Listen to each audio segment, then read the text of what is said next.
the world. Radyo-Katipunan, the voice of the Blue Eagle.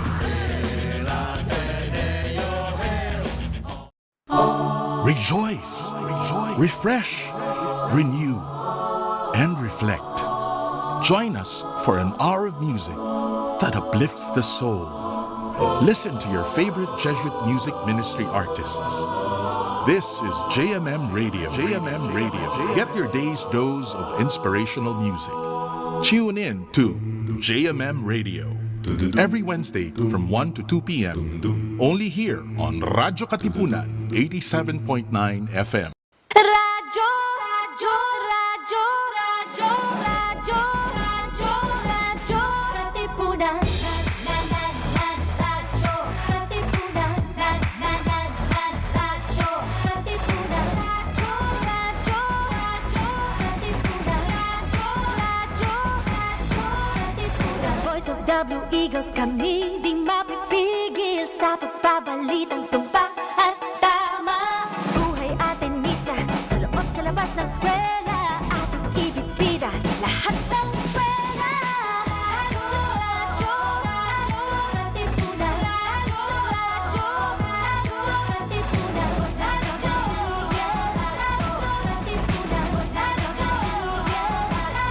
Radyo, kawal ni Ignacio, katipunero sugo, todo sa kayod, tulong at tulong. Lipad na Blue Eagle, galing giting at tigil, blue and white, one big fight. Radyo, radyo, radyo, katipunan. Radyo, radyo, radyo,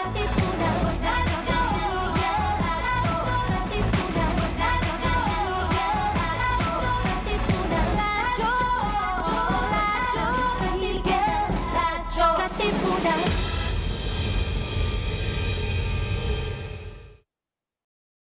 Welcome to The Rundown, where we take you right into the action with the latest sports news, updates, game previews, breakdown, and analysis in, around, across, and beyond the Ateneo. And now, let's get ready to run down! Jesuit Music Ministry, your daily dose of inspiration. Follow jescom.ph on Spotify and Jescom Music on YouTube. We are also on iTunes and Deezer.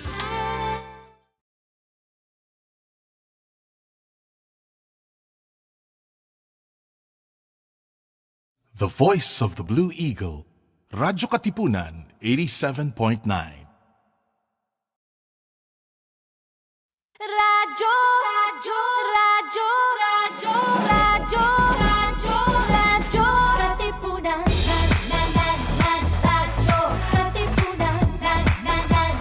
Radyo, katipunan. Radyo, radyo, radyo, katipunan. Radyo, radyo, radyo, katipunan. The voice of the Blue Eagle, kami di mapipigil sa pagbabalitang tumpak at tama. Buhay Atenista, sa loob sa labas ng eskwela, ating ibibida lahat ng pera.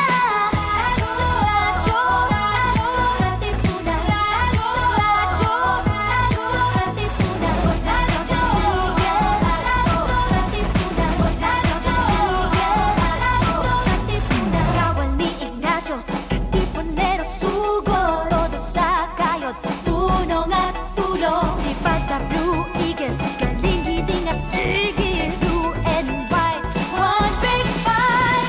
Radyo, radyo, radyo, katipunan. Radyo, radyo, radyo, katipunan.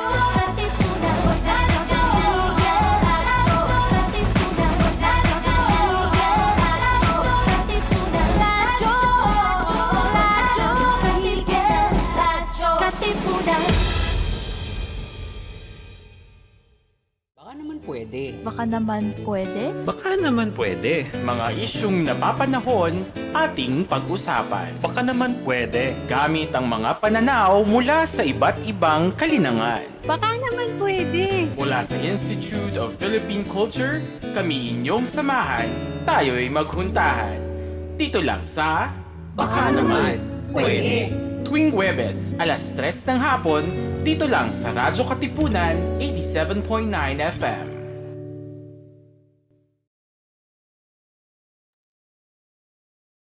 Ayun. Alright, magandang hapon sa ating lahat.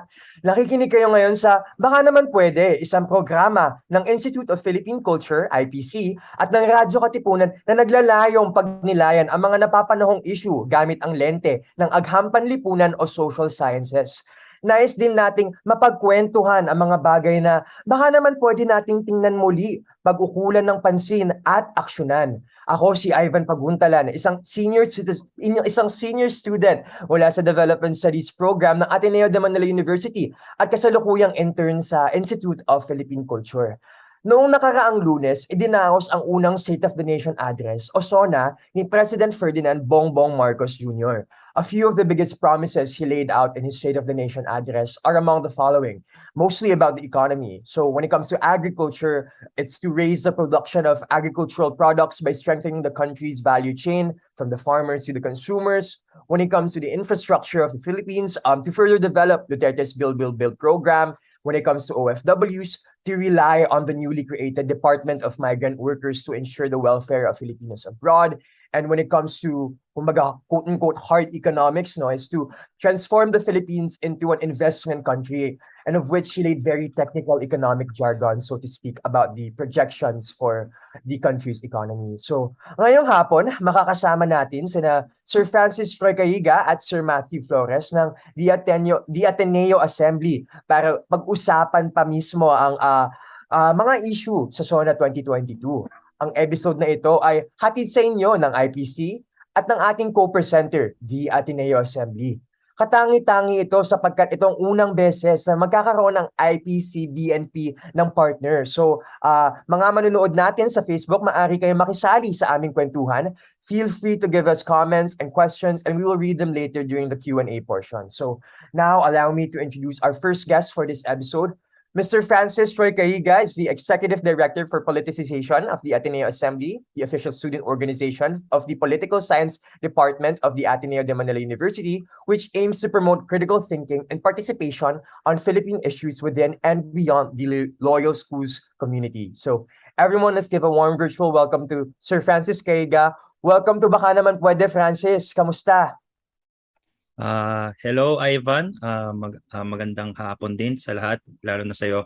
At yun, okay lang naman ako. Pretty excited to really converse with everyone here and really discuss yung mga nangyari o yung mga binanggit ni Presidente Ferdinand Bongbong Marcos Jr. noong SONA. All right. Thank you for accepting our invitation, Ren. And for our second guest, Sir Matthew Flor Bernard and Flores is a public policy advocate, writer, and student. He is currently taking his undergraduate degree in AB Political Science with a master's in public management at the Ateneo de Manila University. Within the Ateneo, he currently serves as the president of the Ateneo Assembly and previously as a co-commissioner for the Commission of Ateneans for Indigenous People at ADMU Sangu. Outside the Ateneo, he involves himself in advocacy work with the National Society of Parliamentarians. So everyone, let's give a warm virtual welcome to Sir Matthew Flores. Welcome to Baka Naman Pwede. Matthew, kamusta? Hi, okay naman. Sana okay rin kayo. Kakakain ko lang. So, really excited for discussion today. Thank you. All right, so thank you, Ren, and thank you for accepting our invitation to join us this afternoon. So, bago tayo magsimula, baka naman pwedeng kwentuhan niyo muna kami kung ano-ano ang mga pinagkakaabalahan nyo nitong mga nakalipas na araw, no? So, maybe we could start with Francis.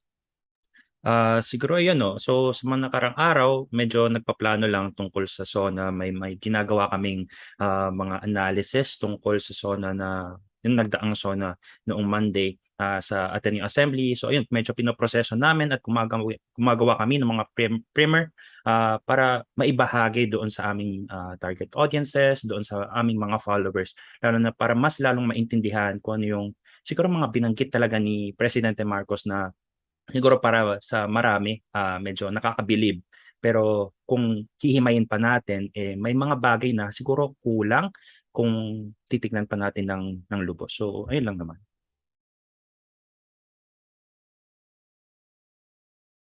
Alright, so Matt, ikaw? Medyo ka-partner kami ni Francis in these efforts, no? So parang kasama ko rin siya Aside from siguro yung mga nire-release namin online, kasama kasi talaga sa advocacy ng assembly yung pagdi-discourse, political discourse, no? So, yun, within our membership, parang iniinganyo namin mga members namin para, to really look at the SONA, tingnan ano bang gusto nilang marinig at ano bang hindi nasabi ni President Marcos. Medyo mahaba ngayon SONA ni President Marcos, saktong oras lang, pero sa saktong oras na yun, marami siyang nasabi at marami nating pwedeng i-unpack, no? May mga bagay na siguro natuwa tayo pero pag pinag-isipan natin, magagawa ba natin to? Konkreto ba yung plano niya? Siguro ito yung mga tatanungin ninyo, papag-usapan natin ngayon hapon, no? Pero siguro yun, for the past few days, nagmumuni-muni din ako na parang ano ba nangyari and really ano ba trajectory ng Pilipinas in the next 6 years? Thank you.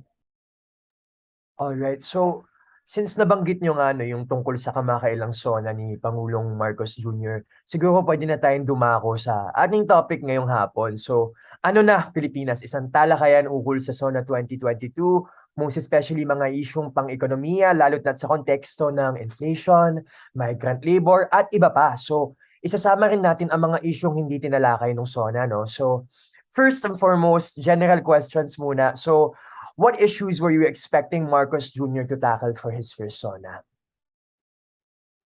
So maybe, one of you could start. Sige. Siguro pwede na ako mauna.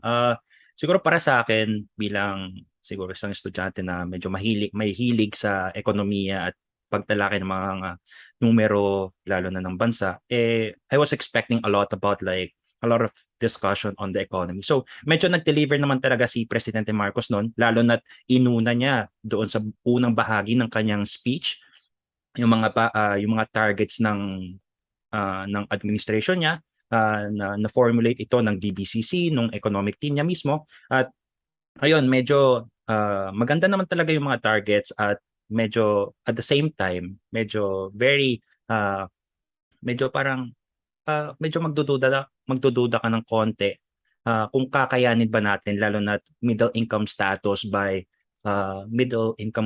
na country tayo by 2024. Tapos yung mga growth targets nila 6.5 to 7.5 by the end of this year 2022, na medyo marami tayong problemang hinaharap, inflation, pagtaas ng mga presyo ng mga produkto. So medyo nababahala ka ng konti, medyo ako rin, na parang kakayanin ba to? At ayun, so medyo really about the economy and especially I guess yung infrastructure, mga bagay na gagawin niya para sa infrastruktura ng bansa.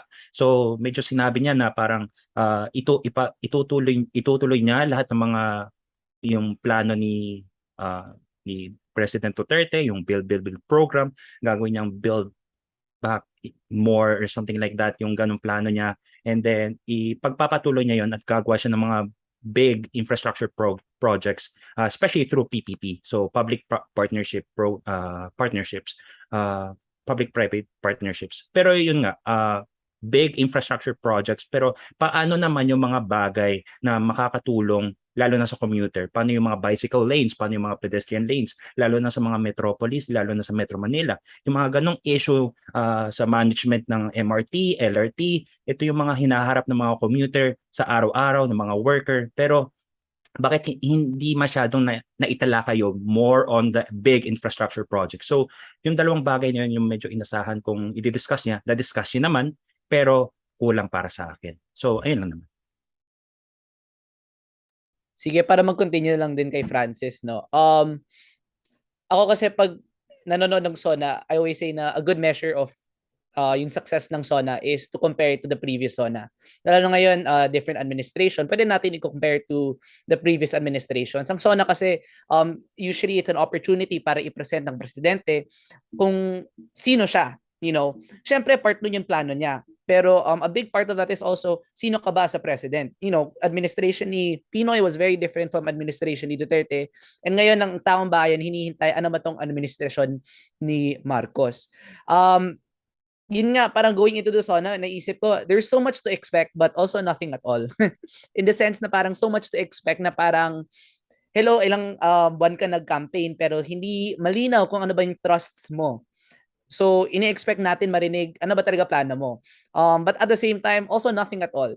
Because when we compare it to President Duterte's first SONA, no, malinaw na galing sa campaign niya on his drug campaign, anti-drug campaign, and against criminality campaign, we're expecting na yun yung tatakalayin niya in his first SONA. At yun nga. Pero for President Marcos, di natin alam eh. Maraming post na lumalabas na nakikita natin na siguro panay unity sasabihin niya. Pero ni isang beses hindi niya sinabi unity, no?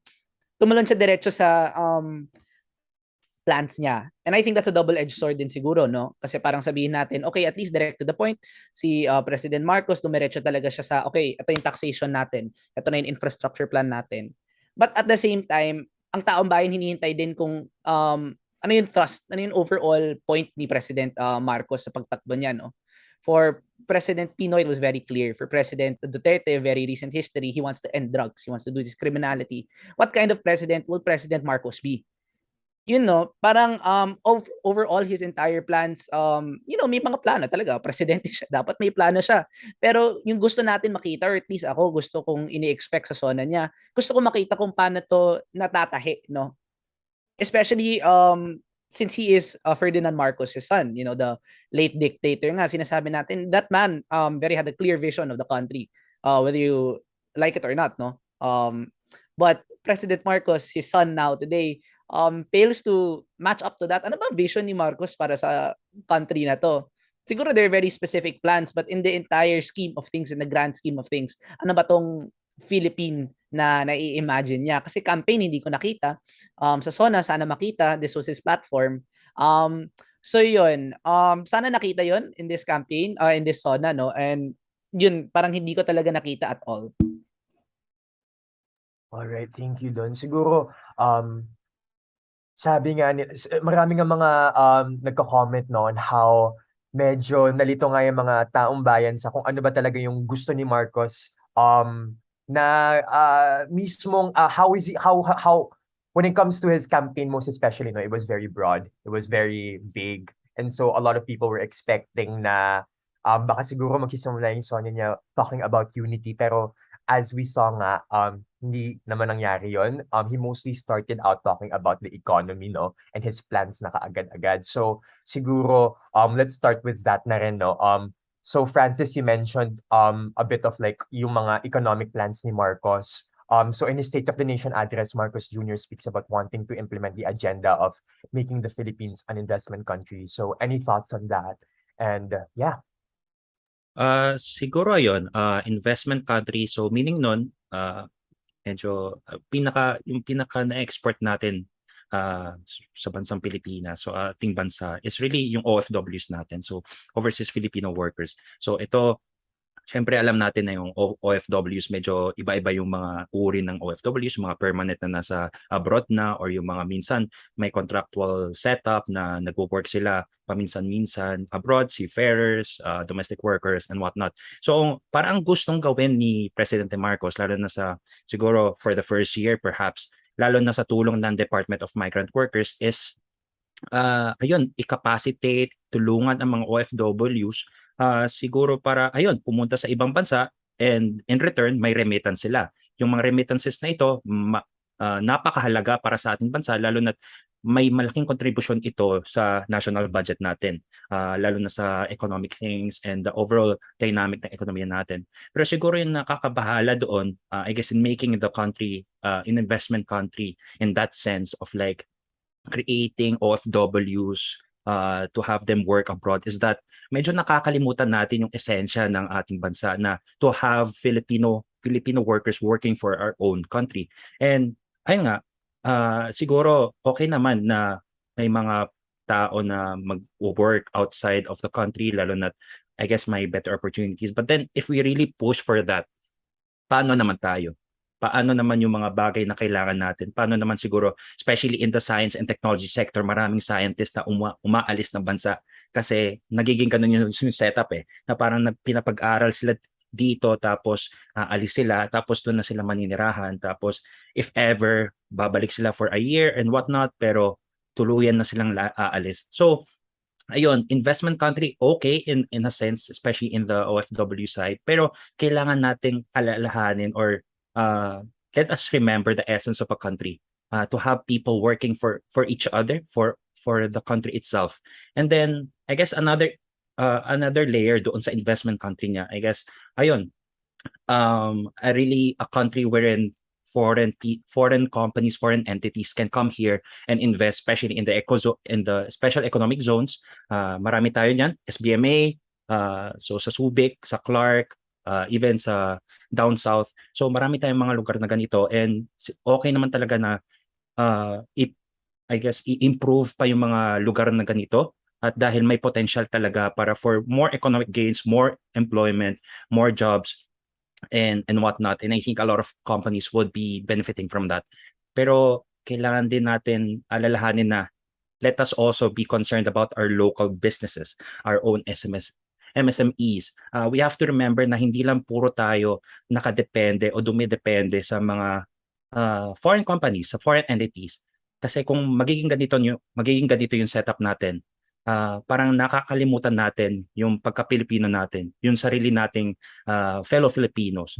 So, ayun, I think those are the two main essences doon sa making the country, the Philippines itself, as an investment country. On the OFW side, exporting OFWs perhaps, and then making especially special economic zones na sinabi niya talaga na i-improve nila for better technology capacitation para mas maging attractive para sa mga business na yun. So medyo okay naman siya, pero ayun, kailangan natin alalahanin yung ano talaga yung dapat para sa Pilipinas, hindi lamang para sa ibang bansa. So ayun for me.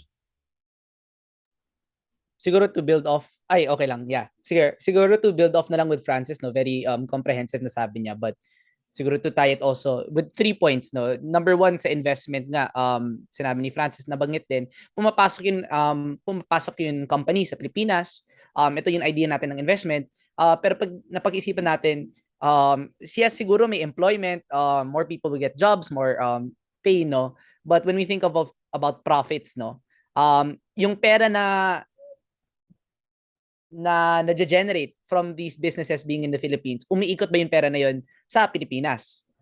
Kasi madalas na nangyari, for example, we could cite mining corporations. For this example, nagtatayo sila ng big business, generating millions in a year, employing a lot of Filipinos. Pero yung pera, yung profits nun, ay napupunta sa ibang bansa. Lalo na ang Pilipinas, nag-export tayo ng maraming raw materials, pero yung manufactured products, napaka mahal pagdating dito, no? Tayo nagbibigay ng raw materials, tapos bibili natin ng mas mahal as a manufactured product. May problema tayo dun. So I feel like when we talk about investment, kailangan ma-expand natin na parang pag nagkita tayo ba dito, umiikot ba yung pera sa Pilipinas? So now the second point, MSMEs. Maganda nga nasabi ni Francis yung MSMEs kasi parang karamihan ng businesses sa Pilipinas ay MSMEs. And right now we're exploring a new terrain with online selling, no? And the discussion is becoming prevalent, pero yung discussion parang para sa akin, it's going the wrong way. We're thinking about paano natin itatax sila, paano natin i-regulate ang mga online sellers na for a lot of Filipinos, puhunan talaga nila, no? Kailangan natin din pag-isipan paano natin i-strengthen or i-secure yung mga online sellers din. So there should be a safety net at that level, no? Hindi lang natin hinahanapan ng taxation. Hanapan din natin ng paraan para masuportahan sila. Ang daming tao ngayon, lalo na sa pandemic, nagtayo ng online business. And so, if we don't treat it carefully, baka mamatay itong industry na to, no? So, kailangan hindi lang pag-isipan yung taxation, yung support system nila. And then finally, with OFWs, and I think medyo close yun sa akin because my family is migrant family, no? So, and I think in discourse na kailangan ma-elevate, no, at the national level, yung kind of migration, sinasabi natin na, kailangan mas madali kang umalis sa Pilipinas, dapat pag umalis ka, mas safe yung working conditions mo. These are all good things. Pero there's a deeper underlying question to that. Bakit ka ba umaalis? Umaalis ka ba kasi gusto mong mag-abroad? Gusto mong may specialty career ka abroad or something? Or umaalis ka ng Pilipinas dahil walang pera sa Pilipinas? That's a big question na hindi natin sinasagot at the national discourse. Parang, bakit nga ba umaalis ang mga Pilipino? Siyempre, you and me, we would know bakit, no? Ako, I would know for my family, syempre, mas malaki kita doon, no? And so, when we're pushing for these OFW reforms, kailangan mas na-elevate talaga, na-highlight yung narrative na yon. Kailangan natin, tinatanong sarili natin, ang umaalis ba na Pilipino ay umaalis dahil gusto nila o dahil kailangan nila? So I think overall in the economic, we could really tie it to those three things. Yeah, so you've mentioned nga no na you've actually brought up the point na the Philippines is mostly for the most part yung our economy is really built on exporting labor. And so that's part of Marcos Jr.'s plan is to really create and really create and ensure the Philippines be an investment country, so to speak. And while he did mention there to be like plans for OFWs to ensure their welfare, it doesn't exactly speak to the core of the issue, and that is how a lot of people go outside, go abroad, para makahanap sila ng oportunidad. Since medyo kulang nga yung mga oportunidad dito sa Pilipinas. So I guess my next question to both of you is, siguro, do you think Marcos Jr. has plans to ensure na yung mismong mga local labor natin, no, yung labor natin mismo dito sa sa bansa, hindi na sila dapat pumunta sa abroad, or do you think na he's only simply going back to the status quo and really like hammering it down no na parang the Philippines really is a country where labor is exported? Siguro para sa akin, I guess overall from the SONA and kung ano yung mga nangyayari na after that, I guess that event, siguro may plano naman talaga siya. I mean, may focus din naman siya to really improve yung labor sector natin sa lokal, lalo na may binanggit siya tungkol sa turismo kahit medyo hindi naman very comprehensive. Parang sinabi niya lang na mag-i-improve tayo ng airports, tapos ng mga road, ng mga kalsada and whatnot. So may mga bagay naman na binanggit siya doon na parang also in the agricultural sector na parang magbibigay siya ng abono, fertilizer, tapos mawawalan na ng mga ititigil niya yung parang i-exempt niya na yung mga farmers magsasaka or agrarian reform beneficiaries from paying their debt and whatnot. So medyo may mga bagay din siya na tinalakay tungkol sa, ayun, tutulungan niya yung mga Pilipino, lalo na yung mga magsasaka, especially since siya yung tatayong kalihim ng Departamento ng Agrikultura. So may plano naman talaga siya for that. Pero minsan kasi parang especially across the SONA, parang mas na-intensify, mas naging emphasis yung to really go outward, especially in the education sector, na parang gusto niya English, gusto niya na okay, maganda naman yung sa English aspect na yon, pero kung puro English lang tayo and preparing for the global side of things and really going abroad, and really making ourselves better for foreign companies, ayun nga, parang again, nakakalimutan niya yung side na bakit hindi natin i-improve yung sa pagsasalita natin ng Pilipino or ng mga regional languages. So, yung mga aspect na yon parang naisang tabi niya at nag-focus siya dun sa English, exportation, ng mga ng labor and whatnot. So, so medyo natalakay niya yung dalawa, pero mas naging na-emphasize niya palalo across the speech itself, especially at the end, yung essence or yung will niya to really make the Philippines exporting labor and becoming more of an investment country na para sa foreign businesses, foreign entities. So hopefully, sana instead of that, mas mabalanse niya yon. Pero so far from the SONA, parang hindi pa siya balanse para sa akin. Siguro for me naman, no, medyo nasabi nga ni Francis, pero yun, when we talk about labor kasi napakalaking field niya, no? So, parang sabi ni Francis, pakonti-konti, may mga labor ideas, K-12, Agri, OFW, pero may mga other aspects of labor na hindi na di-discuss, yung mga workers' rights, mga lalo na mga nasa pabrika, no? Or kaya mga kasambahay natin, informal sectors, things like this, hindi niya na-discuss. So, can I say with confidence na may overall labor plan si President Marcos? Parang hindi, no? And I think this goes back to yung sinabi ko nung una na ito yung kakulangan na wala kang overall thrust. Marami siyang programs, individual programs, patingi-tingi sa K-12, Agri, K-12, i-examine natin, education, magsa-STEM tayo, Agri will invest, but how does that all tie together into the picture of what he imagines as a labor sector? And for me, when I was listening to it, no, parang yung na-highlight ko talaga is ang daming emphasis on OFW rights and OFW worker conditions for good reason. For good reason.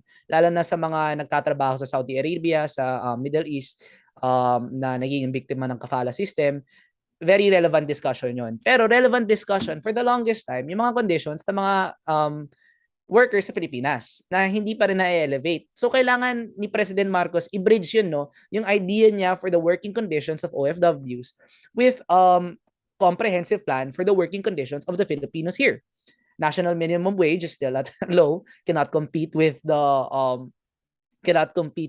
rising prices and inflation. So these are very, very relevant questions na kailangan niya masagot bago ko talagang maging kumbinse na may labor plan siya. May mga plans siya about labor, but I don't know if he has a labor plan. So yun.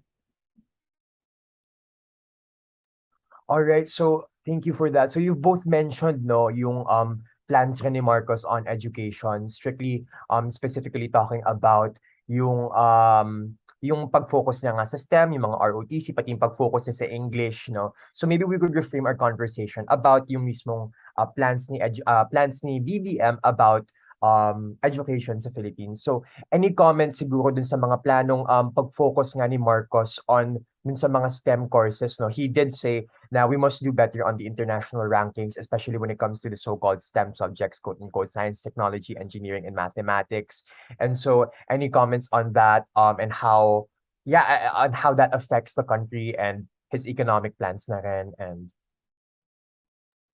Okay, so doon sa, I guess, concern niya doon sa STEM subjects and really improving the education system on that end. Maganda naman yun kasi yun, talagang kailangan, especially at the age of, greater use of technology, social media platforms, marami ng mga technological things na ginagamit natin, mobile phones, the production of it, microchips. So, and a lot of factories, manufacturing, nakadepende doon sa teknolohiya and sa pag-develop ng mga makabagong teknolohiya. Pero I think yung focus on technical knowledge, so I guess let's frame it as technical knowledge kasi more on skills, more on developing, using the numbers to really produce technology and whatnot. So technical knowledge, while it is good to emphasize on that, especially at the age na kailangan natin to improve on technology and medyo mas profitable siya, pero medyo mahirap din siya to do startup companies na focus on technology. I think that's something na a lot of people are familiar with.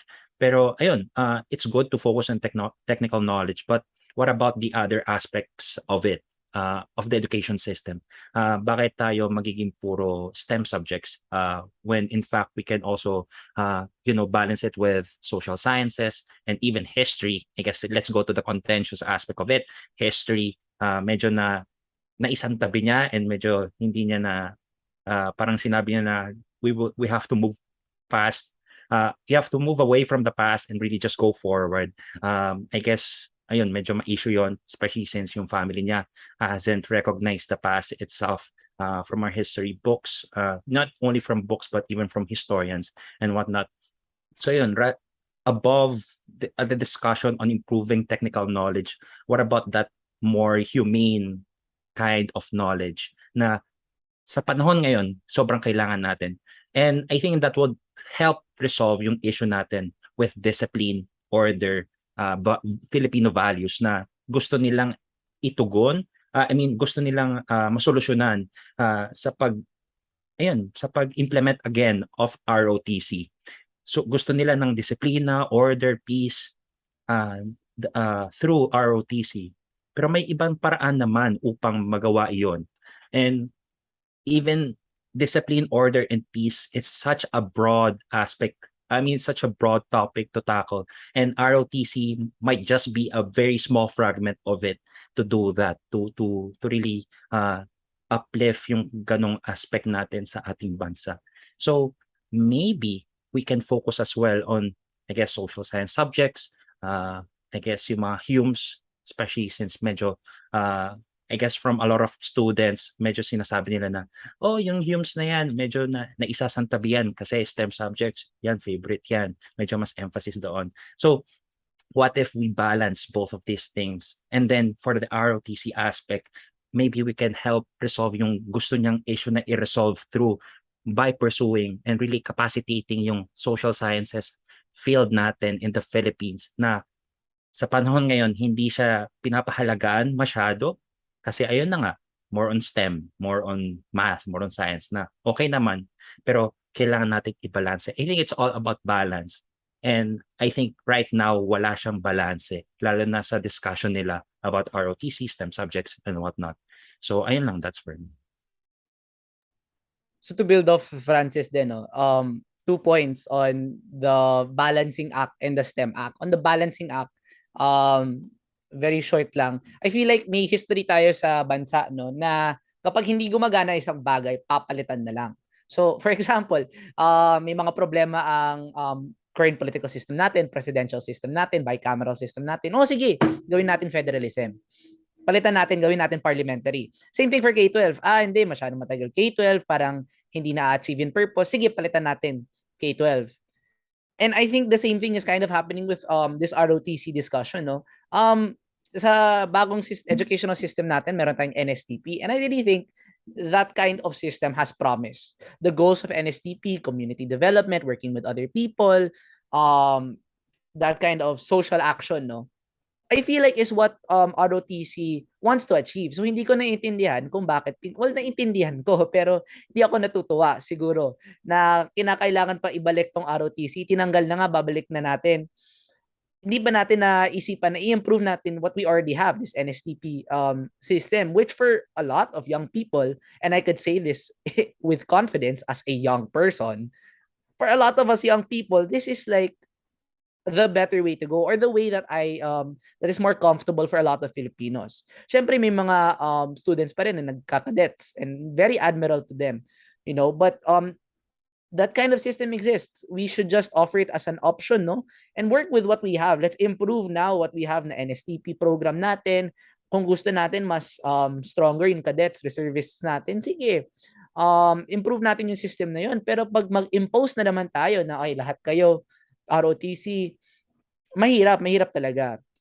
So on the balancing act yun. On the second point na STEM, you know, medyo nakaka-frustrate yung STEM kasi matagal ng discourse yung STEM na yan. And I think it's indicative of like how we see the purpose of education. And I feel like pag hindi natin na-balance din itong idea, education really becomes just a means to have a job, which I feel like lacks the overall value of a quality education. Pero pag-usapan natin yung STEM as STEM mismo, matagal na nga ang discourse yan. And you know, even I remember when I was applying for college, no, parang everyone was talking about the DOST scholarship. Ang dami nating funds and scholarships for the STEM sector and we're really trying to encourage it. Pero walang sumasalo. Yung problema, no? Ako may mga kinakausap kong mga DOST scholars ngayon and it's really reflective of what President Marcos has to do. Na sasali sila sa DOST scholarship, paid tuition, may allowance pa, very great, no? And in return, service in the Philippines, work in the country for 4 years, I believe. And for several DOST scholars, they feel cheated about that.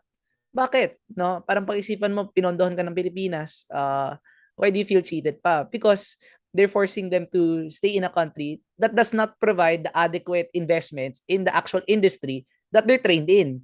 Ta-training ka ng mga STEM tapos parang hindi mo bibigyan sila ng pondo para mag-research.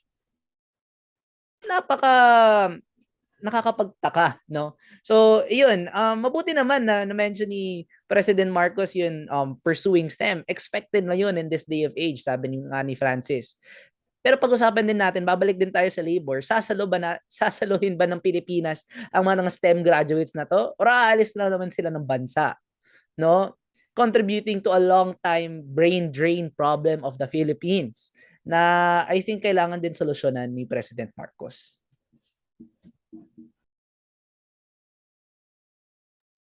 Oo. So you both mentioned nga no na medyo kulang nga sa balance yung education plans ni Bongbong Marcos dun sa for the Philippines, no? And I also observed that rin, no, because when he was talking about the education system here, hindi niya rin binanggit yung mga ibang courses such as HUMS, kumbaga, or SOCSI, mga SOSS. And so Yeah, that's a very great point, no? And maybe we could reframe our discussion in line with the humanities and in line with social sciences, no? On the issues not spoken about dun sa SONA niya. And so on the status of human rights, no? So do you think Marcos has initiatives in place to ensure the human rights of Filipinos are protected? Both if you have medyo dabbled on this point na rin a bit kanina, pero maybe we could go deeper into this discussion. So, yeah. Sige, sa discussion ng human rights, no? I think we have to wait and see. May mga tao na natatakot for good reason, because of the history of the family. For good reason talaga. Pero iba na rin yung day of age. Maraming din nagsasabi na parang there were a lot of people theorizing what Duterte would do, and some of those theories didn't come into fruition. We're living in an age where sometimes what you know is more powerful than what the state can make you do, no? May mga political entities dyan na master at disinformation and fake news. And so in that aspect, naiisipan natin na parang can human rights, will human rights still be a concern at that level when you can just control the people at an individual mind level, no? And syempre, I think President Marcos is very aware of the public image that he has to keep up with the foreign community. Especially given the COVID-19 pandemic, hindi talaga kaya ng Pilipinas na mag-isa. Mamamatay tayo. Yun, I feel like human rights violations, we have to see if it will increase. I'm not sure if it will lessen kasi parang wala naman tayo narinig on that level, no? From the SONA. But at the very least, to increase, to worsen, we have to see, because there are a lot of actors beyond the Philippine state that are looking at President Marcos. And I don't think Marcos is oblivious to the fact na people are really looking at him and saying, hey, can I trust this guy?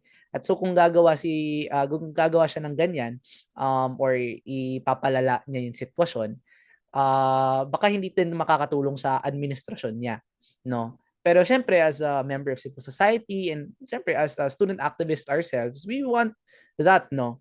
Even though it's an unlikely thing to happen, we will still call for more obedient adherence to global human rights standards. So yun. Siguro dagdag ko na rin na parang okay, I echo the same kind of sentiment to Matt na parang ayun, I think we have to wait and see, but may mga bagay na rin na nangyayari, like I guess yung disinformation and well, they said na yung red tagging aspect, parang it's such a lousy move, such a lousy act, especially from Clarita Carlos, who is the head now of the security, he was the security advisor now. So parang may ganong statements. So medyo reassuring na I guess magpabago ng konti from the last administration, but it's so uncertain nowadays. Like sa sobrang uncertain ng situation natin from the economy, I think the same can go as well for the discussion on human rights. And I think that's human rights at that level of like yung mga violations and whatnot. But I would also like to talk about like human rights as from a more broader kind of conceptualization na parang right to food, right to like a good environment and whatnot. So yung mga bagay na ganito na essential to humans, medyo ayun, let's wait and see. I guess environment aspect, medyo concerning, especially since maraming kumpanya na gustong I guess mining and whatnot na parang gusto to do all of these things, and then infrastructure projects such as Parex and all of these developments, highways na medyo makakasama doon sa environment natin pero hindi masyado nakokonsidera. So and then yun sa I guess right to to quality foods and things that will sustain the people. I guess food production will be a big issue, and hindi natin sure kung makakaya natin and magagawa ng paraan ni Presidente Marcos. And ayun, from such a broader kind of concept or understanding of human rights, so even from that point of view, marami ding issue na ayun, medyo uncertain talaga, and I think it's really wait and see.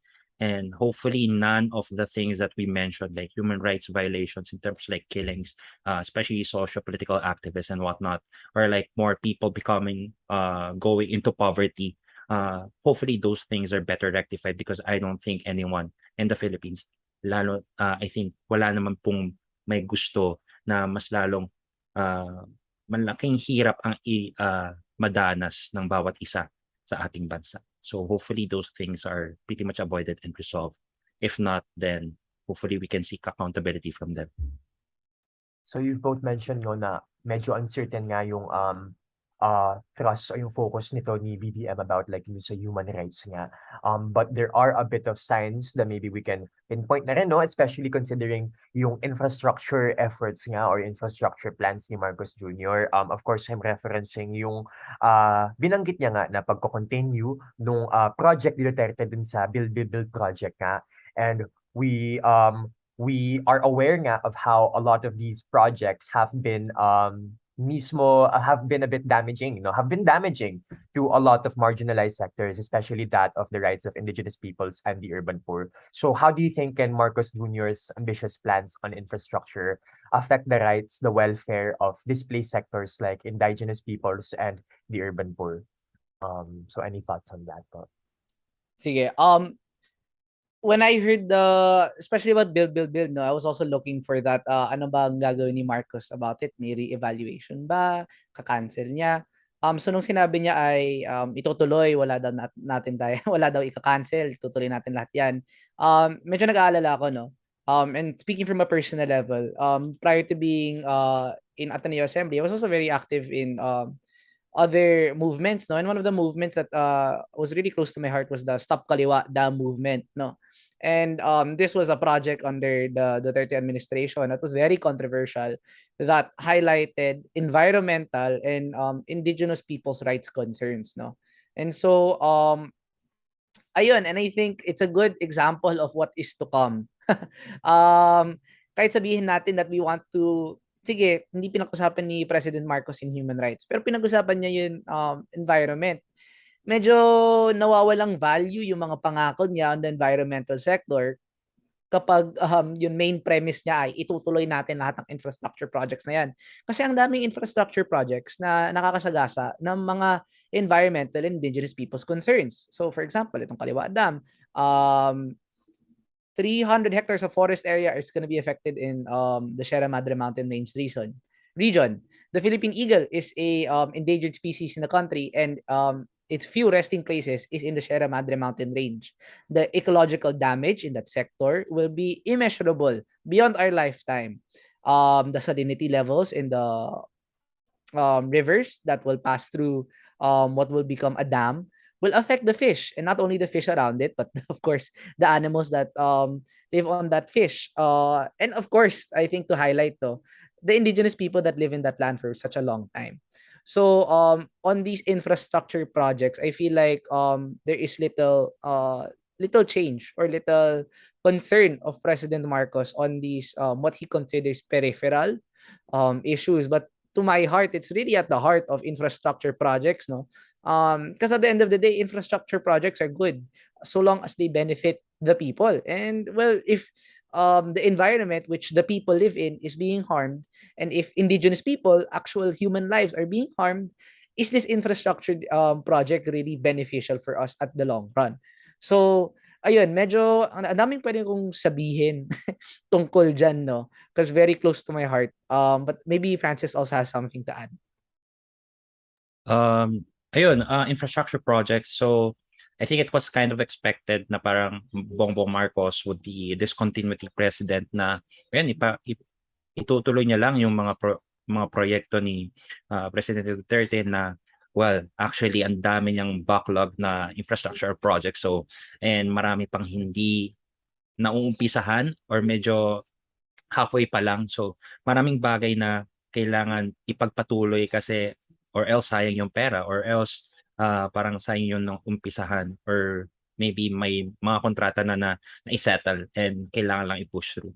So I think that was kind of expected na magiging continuity president. But I think it's worrying na may mga infrastructure projects na I think the environmental aspect of it hindi masyadong nakokonsidera. I think most recently, aside from Kaliwa Dam, something also close to my heart, it's Parex, so Pasig River, the Pasig River Expressway. So it's by SMC, San Miguel Corporation. So parang gusto nilang gumawa ng highway na iko-connecta yung east side of Metro Manila to the west side. And ayun, sa may Pasig River siya dadaan. And yung proyektong ito, I think like the environmental aspect of it, hindi masyadong nakonsidera. And well, the pressure for it to continue to be built is really high kasi ayun, para sa taong bayan siguro sasabihin nila, uy, may highway na naman, kaya mas mapapadali yung pagdaloy ng trapiko. And mapapabuti ito para sa atin lalo sa mga commuter. Pero kung isipin nyo, highway para sa sasakyan. So ang mangyayari lamang dito is tuwing magkakaroon ng highway, mas lalong magkakaroon ng sasakyan, and in the long term, magiging traffic lang din yan.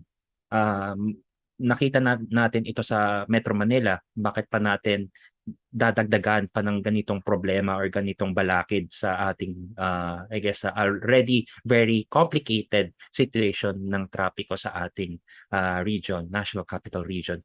And then, ayun, infrastructure projects, maraming nakatenga, maraming naka-backlog talaga, and hopefully ayun, ma-consider talaga yung environmental aspect of it as Matt said, and ma-rectify iyon. Pero I think one last point with as well is wag nating kalimutan na hindi lamang dapat ito nasa responsibilidad ng presidente, kundi na rin ng mga local units natin. Kailangan natin alalahanin na yung mga mayor natin, yung mga ine-elect nating mayor ay may kapasidad din ito na ayun, magkonsulta doon sa mga contractor or doon sa mismong mag-implement ng mga proyektong sa mga infrastructure projects na ito. At kung nakakasama ito, dapat maibahagi natin ito sa mayor natin. At ayun, ma-resolve natin via I guess a council consultation. And I think with regards to like the issue of indigenous peoples, maybe those indigenous peoples, the IPs could become part of those assemblies, those councils, at I guess makausap sila tungkol sa mangyayaring infrastructure project. At kung nakakasama talaga, sana maiwasan yung pag-build ng infrastructure project na yon at gumawa na lamang ng ibang paraan kaysa naman maka-perwisyo pa tayo sa ibang tao. So ayun, local and executive and those dynamics kailangan natin maintindihan at ma-consider palalo for infrastructure projects.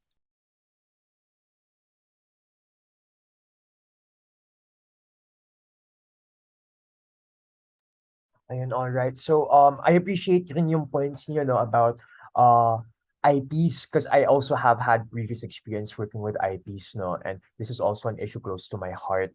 And so maybe on the subject of rights, we could reframe our conversation once more on the elephant in the room nga, no? And that is about the human rights of social political activists. And also along with that na rin, no, yung media freedom, press freedom, pwede na rin nating sali yun sa conversation natin. And so given nga dun sa SONA, wala siyang masyadong binanggit no about dun sa mga human rights nga no, about like regarding dun sa mga social political activists, pati rin yun dun sa mga press freedom no. So do you think na his omission of these issues is it a sign of further things to come, or siguro do you think Marcos Jr. has any initiatives regarding this? So yeah. So if we talk about initiatives, no, if we're saying na does he have plans to strengthen these institutions? I don't know. I don't think so. We try to work on an evidence-based framework, and I don't think there's evidence to suggest that kind of conclusion, no. But are we saying that does he have plans about these sectors? Definitely. Definitely, I feel like there will be certain moves that will be made about the press, no. And I feel like one of the most blatant moves is this push for vloggerism. He is a self-declared the first vlogger president, no. So kailangan natin pag-isipan, baka kung dati yung strategy ay isasara natin ang mga media. Baka ngayon ang strategy, i-flood natin yung media. And I think that's what's happening today. And I think that's something that when we talk about press freedom, I'm not gonna say that there's too much freedom, but nasa-saturate na ang meaning of press, no? So it's a very challenging problem that we have today kasi matalino ang administrasyong ito.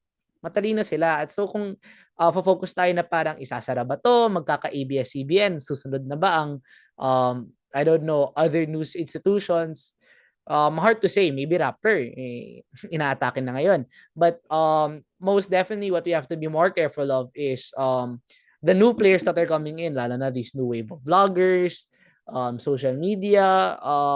The other day, Francis shared to me an article about Facebook changing the way they're gonna make their algorithms on your personal page. And that's something to consider because although I'm not saying na bayad ang Facebook, what I am saying is that there are changes outside of the Philippines that we have to be careful of, that are gonna give opportunities for certain entities to take advantage of how do we define the press, and more importantly, how do we define the truth, no? And in terms of social political activists, again, it's hard to say what he will do about it. The expectation at the moment, at least for me, is that it will be how it was before, no, of how President Duterte's administration was dealing with social political activists. But I think at this point it's really early to say, and I think there are a lot of issues that we're going to have to address para malaman natin kung ano ba ang magiging state of social political activists in the country. But once again, wait and see. Wait and see ako dyan. Ayun, for me, I guess yung mga freedom of the press, social political activists and their rights and whatnot. So these pertain to liberal democracy, yung mga values nila. Ayun na, about the freedom of the press and whatnot. So I think hindi naman, I guess what the recent developments, yung mga nangyayari sa ating bansa ngayon, most of the time, parang yung mga ganong values or ganong aspects of it, of our society, are medyo disregarded.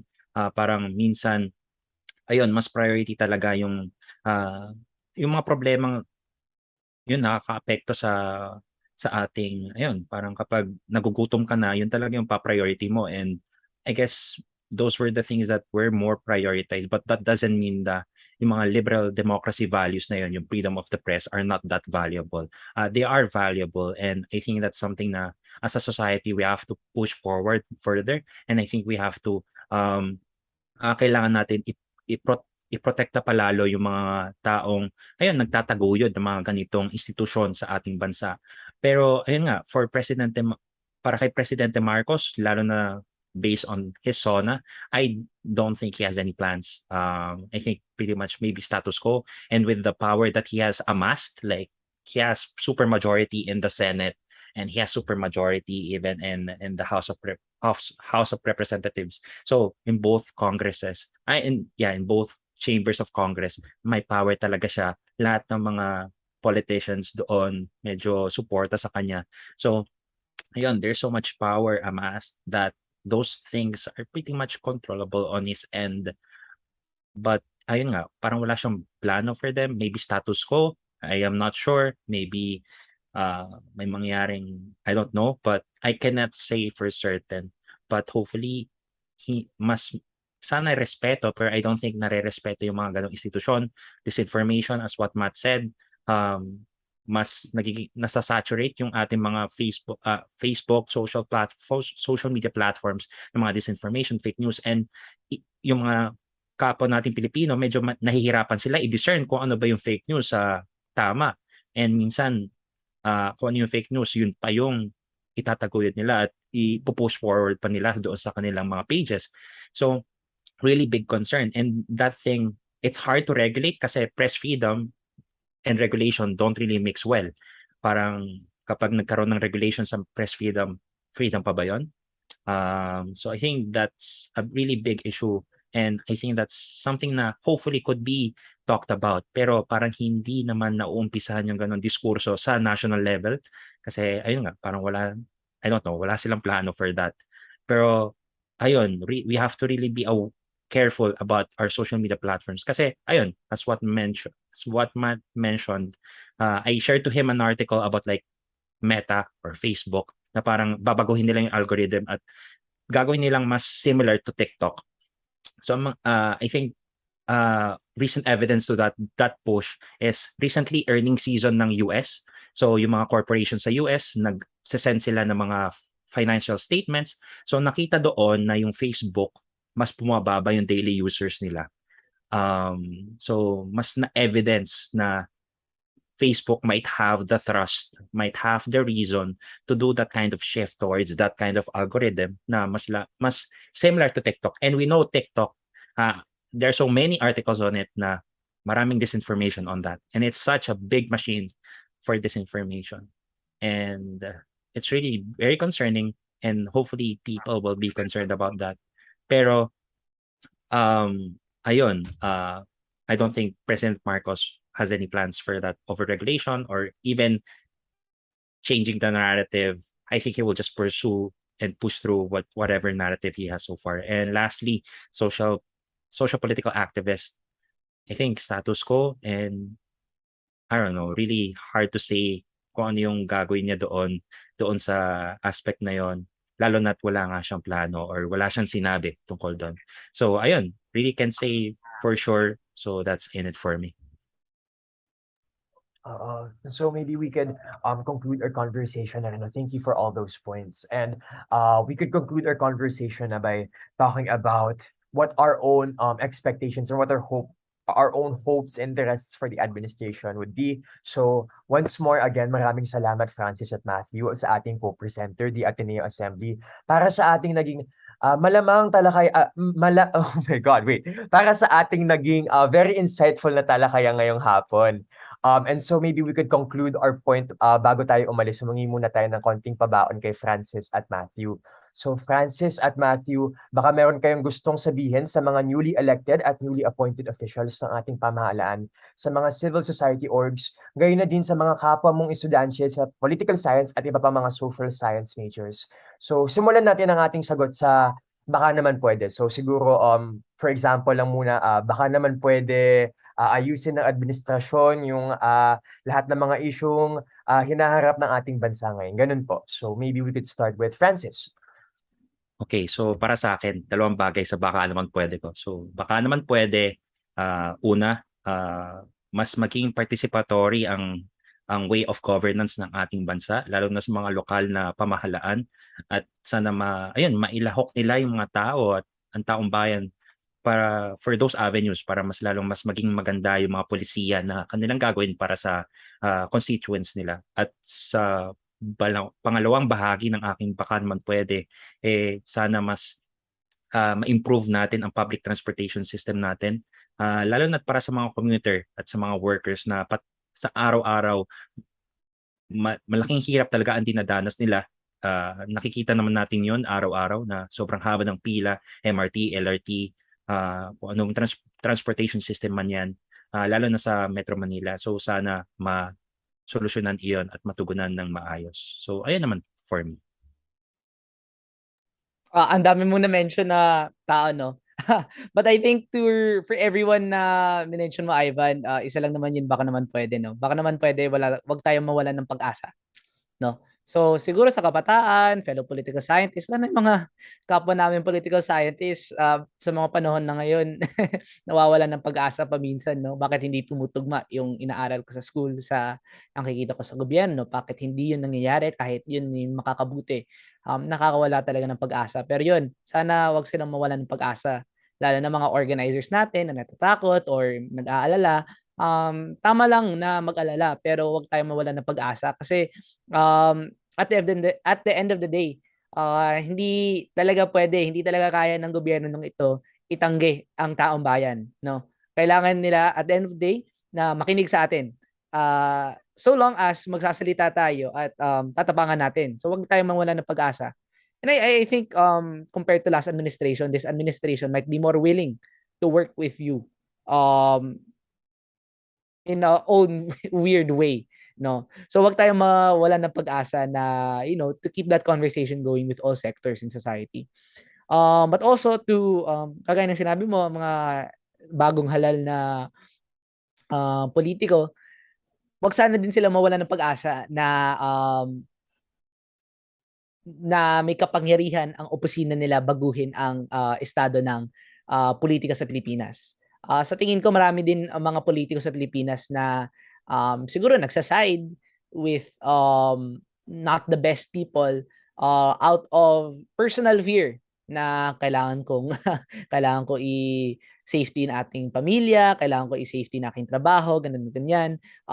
Pero nawawala, it comes, I feel like, from a place na walang pag-asa, na ang politiko ay wala talagang pag-asa, gagawin ko na lang negosyo. Kaya kahit sa mga bagong halal na leader, wag din silang mawalan ng pag-asa. It's very interesting nangyayari sa Pilipinas. Ang national government, umaasa yan sa local government. At ang local government, natatakot sa national government kasi parang ang laking entity nila.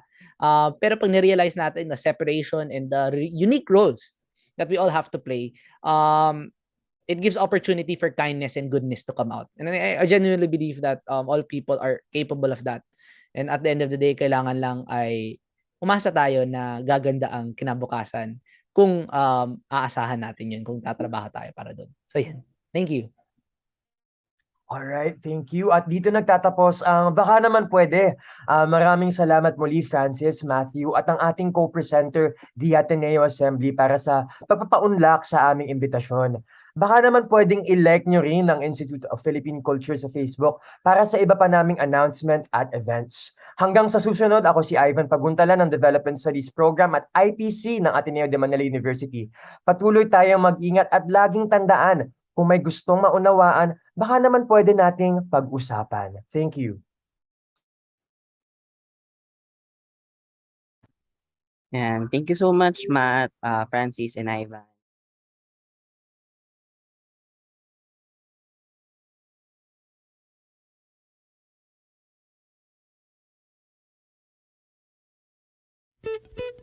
Baka naman pwede. Baka naman pwede. Baka naman pwede. Mga isyung napapanahon, ating pag-usapan. Baka naman pwede. Gamit ang mga pananaw mula sa iba't ibang kalinangan. Baka naman pwede. Mula sa Institute of Philippine Culture, kami inyong samahan, tayo'y maghuntahan.